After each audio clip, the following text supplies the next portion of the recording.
চিত্রনায়িকা পরিমণির 1 বছরের মেয়ে সন্তানকে খাবার খাওয়ানোকে কেন্দ্র করে গৃহকর্মীকে মারধরের অভিযোগ উঠেছে অভিনেত্রীর বিরুদ্ধে। এই ঘটনায় ভুক্তভোগী পিঙ্কি আক্তার ঢাকার ভাটারা থানায় একটি সাধারণ ডায়েরি করেছেন। বৃহস্পতিবার এই জিডিটি করেন পিঙ্কি আক্তার। বসুন্ধরা, উত্তরা, বনশ্রী, কুড়িল ও বাড্ডা সহ রাজধানীর বিভিন্ন স্থানে অভিজাত ও অত্যাধুনিক মানের ফ্ল্যাট কেনার এক নির্ভরযোগ্য প্রতিষ্ঠান pleasant properties limited.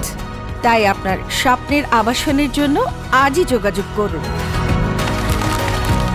Pleasant properties limited, where destiny matures eventually। ভাটারা থানার অফিসার ইনচার্জ মোহাম্মদ মাজহারুল ইসলাম জিডির বিষয়টি নিশ্চিত করে বলেন, চিত্রনায়িকা পরিমণির বাসার এক গৃহকর্মীকে নির্যাতনের অভিযোগ উঠেছে। এ বিষয়ে ওই গৃহকর্মী থানায় একটি জিডি করেছে। বিষয়টি আমরা তদন্ত করে দেখছি। VOD Bangla news desk.